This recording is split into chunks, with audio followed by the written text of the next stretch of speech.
Le 18 juin 40 de Henri Amouroux, paru aux éditions Medvox en 2019.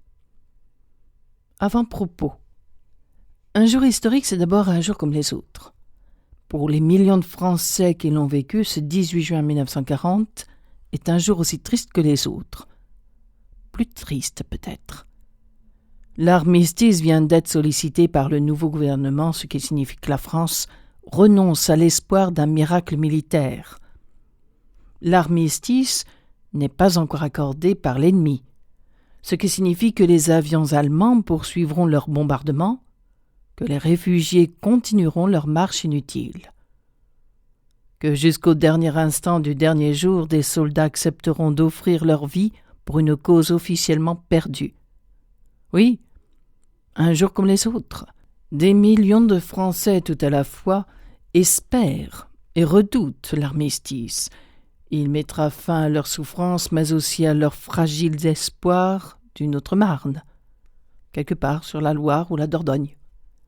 Il faut De Gaulle et la victoire alliée pour que ce jour, avec son poids de morts anonymes, de captifs, de villes perdues sans gloire, d'humiliations innombrables, deviennent comme la seconde naissance de la France et dans l'état civil des nations et des peuples prennent place parmi les jours historiques. La légitimité qui naît à Londres ne provoque cependant aucune émotion dans un monde où il n'est encore question que d'un seul discours et d'un seul appel. Celui que le maréchal Pétain a lancé le 17 juin et qui paraît mettre un point final à la résistance de la France. Plus tard, les raccourcis de l'histoire qui flattent la vanité des peuples et favorisent l'éclosion des légendes minimiseront l'ampleur de notre défaite, la profondeur de notre abattement, l'intrépidité de l'ennemi, les périls courus par nos alliés comblant le fossé qui sépare 1940 de 1944 feront d'un peuple rassemblé en juin 1940 dans l'attente de la paix un peuple dressé pour un combat dont des dirigeants de rencontre l'auraient odieusement frustré. C'est mal accommoder la vérité. Le 18 juin 1940, Charles de Gaulle est un homme seul. Les mots qu'il prononce, si l'histoire les enregistre, les contemporains les ignorent, les négligent ou les méprisent.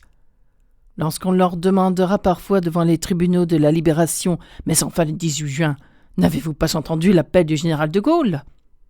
Bien des témoins du drame répondront « Le 18 juin, j'avais autre chose à faire qu'à écouter la radio de Londres. » Ce qu'ils faisaient ce jour-là, ministres à Bordeaux, soldats derrière leurs barricades, marins sur leurs navires, réfugiés sur les routes, je me suis efforcé de le reconstituer. Cette histoire, notre histoire, n'est donc pas celle d'un seul homme. Traumatisé par la défaite, 40 millions de Français pèsent en faveur de l'armistice et donnent au drame ses dimensions et sa complexité. On ne peut les écarter délibérément, au profit de quelques grands rôles. Ils sont sans cesse présents dans le conflit qui commence aujourd'hui 18 juin 1940. Conflit qui n'est pas celui du bien et du mal, mais à l'origine du moins, à travers deux hommes, De Gaulle et Pétain, celui d'une certaine idée de la France et d'une pitié certaine pour les Français. Chapitre 1er. Le 17 juin, quelques minutes après minuit. Bordeaux, 17 juin, quelques minutes après minuit. Sur une feuille, en tête de la préfecture de la Gironde, Paul Baudouin trace les premiers mots de la note qui, par l'intermédiaire de l'ambassadeur espagnol, sera transmise à l'Allemagne dans la nuit. La France demande à connaître les conditions de cessation des hostilités. Hostilités officiellement ouvertes le 3 septembre 1939. Véritablement entamées le 10 mai. Voici 38 jours. Le Conseil des ministres le plus dramatique, le plus lourd de conséquences de notre longue histoire vient de s'achever. Combien de temps a-t-il duré ? Une demi-heure selon le président de la République. 10 minutes selon le ministre des Affaires étrangères. Selon d'autres témoins, c'est à peine si les ministres ont pris le temps de s'asseoir. C'est sans importance. Par opposition avec ce qui s'est passé dans les jours précédents, espoir qui n'en finissait pas de relever la tête et que chaque jour la réalité et les hommes mutilaient patriotisme, honneur, fidélité, mots qui prenaient soudain, pour les uns et pour les autres, des sens différents. Par opposition à la lente agonie d'un gouvernement fiévreux et bavard, perdant quotidiennement sa substance et son pouvoir, se déplaçant de château de hasard en hôtel de hasard, suivi de la poussiéreuse caravane des fonctionnaires, des dactylos et des dossiers, tout, cette nuit, tout s'est déroulé très vite.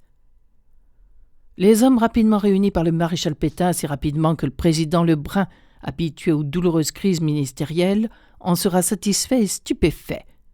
Ces hommes, dont la plupart étaient ministres de M. Paul Reynaud, quelques heures plus tôt, sont tous d'accord sur la nécessité et l'urgence de l'armistice. Les longues discussions des jours précédents avec les partisans de la résistance en Afrique ont mûri leurs arguments, consolidé leur opinion. D'avoir beaucoup entendu parler, souvent beaucoup parlé, d'avoir agité dans leur cœur et leur conscience les déchirants problèmes dont dépend le destin français, leur donne comme une volonté de laconisme et d'action. De 23h30 à minuit le 16 juin, il n'y a donc aucun débat. Quelques mots seulement du président Lebrun pour fixer les attributions des nouveaux ministres, quelques mots du maréchal Pétain. Le gouvernement vient d'être réuni. Sa tâche essentielle, sans perdre de temps, on en a assez perdu, est de demander au gouvernement allemand à quelles conditions il arrêterait les hostilités. Monsieur le ministre des Affaires étrangères, voulez-vous faire un exposé rapide de la situation et dire comment vous entendez agir ? Monsieur le ministre des Affaires étrangères, c'est Paul Baudouin, un homme de 46 ans que rien ne semblait désigner pour ce rôle de messager du pays en déroute. Courtois, feutré, suave et doucereux, dira Churchill. Mais cachant sa volonté et son ambition sous une apparence de politesse fragile, il bénéficie de nombreuses relations dans le monde anglo-saxon. Par ailleurs, nullement anti-allemand, il prêchait, quelques mois encore avant le début de la guerre, les vertus d'un rapprochement franco-allemand, dont quelques concessions coloniales auraient assuré la solidité. Le 29 mars 1940, l'amitié de Paul Reynaud a fait de cet inspecteur des finances, ancien directeur de la Banque de l'Indochine, en apparence assez éloigné des subtilités de la politique intérieure française, mais très au fait des problèmes financiers, un sous-secrétaire d'État à la présidence du Conseil. Moins de 3 mois plus tard, le voici ministre des Affaires étrangères, après que le poste ait failli être confisqué par Laval, et dans cette nuit du 16 juin, où en quelques minutes, le maréchal Pétain a constitué le dernier ministère de la Troisième République. M. Paul Baudouin explique qu'il convoquera sans tarder l'ambassadeur d'Espagne, M. de Lequerica, et lui remettra une note priant le gouvernement espagnol d'interroger Berlin. Il demandera au nonce d'effectuer la même démarche à Rome et tiendra dans la même nuit les ambassadeurs de la Grande-Bretagne et des États-Unis au courant des décisions françaises. Les ministres se lèvent, quittent le salon de la préfecture, reprennent pour la plupart le chemin de leur hôtel surpeuplé à travers les rues, chaudes encore de cette immense ville noire parcourue seulement par les patrouilles de la défense passive, de cette ville que la peur tient éveillée derrière des volets camouflés, dans des maisons encombrées de réfugiés qui ont traîné là bagages, misère, espoir. À peine a-t-il quitté le salon où s'est tenu le conseil, M. Baudouin s'avance vers M. François Charleroux, secrétaire général du ministère, et en lui annonçant une décision qui n'est, hélas, pas une surprise pour le haut fonctionnaire, lui demande de faire téléphoner immédiatement M. de Lequerica, puis de prier l'ambassadeur d'Angleterre de venir à 1h du matin, l'ambassadeur des États-Unis à 1h30. La France a-t-elle demandé les conditions de paix? Pourquoi M. de Lequerica et pourquoi l'Espagne? S'il faut en croire Pierre Laval, le maréchal Pétain lui aurait dit vers 22h, alors que le ministère était en formation, « Je vais faire l'armistice. Je vais demander à la Suisse. »« Monsieur le maréchal, » aurait répliqué Laval, « moi je n'ai pas de conseil à vous donner, mais je crois qu'il vaudrait mieux un ambassadeur et que peut-être pour parler avec Hitler, l'Espagne serait plus qualifiée. » Il est également évident, bien que Pétain n'ait jamais eu toute l'amitié de Franco, que le souvenir de l'ambassade espagnole a orienté le choix du maréchal Pétain. Enfin, De tous les ambassadeurs qui avaient précédé ou suivi le gouvernement dans son déménagement, M. de Lequerica était l'un des mieux renseignés sur le déroulement de la crise française. Il ne manquait pas d'amis parmi les ennemis de Paul Reynaud. Monzy, qui lui a rendu visite le 15 au soir dans ce consulat d'Espagne de Bordeaux, rue Mandron, que les candidats à l'immigration assiègent quotidiennement. Monzy a discuté avec lui de la procédure et des modalités de l'armistice. L'ambassadeur, écrit-il, ne dissimule pas son affectueuse sollicitude pour notre deuil. Certes, mais à la vue de toutes les mauvaises nouvelles, Lequerica communique naturellement les renseignements obtenus à Madrid, d'où Storer, ambassadeur d'Allemagne, les retransmet à Berlin. M. de Lequerica, qui a préparé ses liaisons téléphoniques avec Saint-Jean-de-Luz et Madrid, et même prévu un passage par porteur en cas d'interruption des communications, s'attendait donc à être sollicité. Pour lui et pour tous ceux que convoque Paul Baudouin, cette nuit dramatique sera une nuit sans surprise. Voici donc M. de Lequerica, légèrement courbé, ému, maîtrisant sa volubilité habituelle. Voici donc M. de Lequerica en face de Paul Baudouin, entendant, prononcé d'une voix qui tremble un peu, des mots dont quelques heures plus tard, il se fera l'écho à Madrid. À ce moment critique, au moment le plus triste de l'histoire de France, dit le ministre des Affaires étrangères, le gouvernement français désire vous confier, monsieur l'ambassadeur, une mission décisive à l'intention du gouvernement espagnol, et en particulier du généralissime Franco, que le maréchal Pétain tient en si haute estime. Comme la prolongation de l'effusion de sang ne servirait plus à des fins militaires, le gouvernement français souhaite que le gouvernement espagnol transmette à l'Allemagne une requête tendant à la cessation immédiate des hostilités et qui lui fasse connaître les conditions de paix proposées par l'Allemagne. Monsieur le ministre, voulez-vous parler de conditions d'armistice? De conditions de paix ou des deux?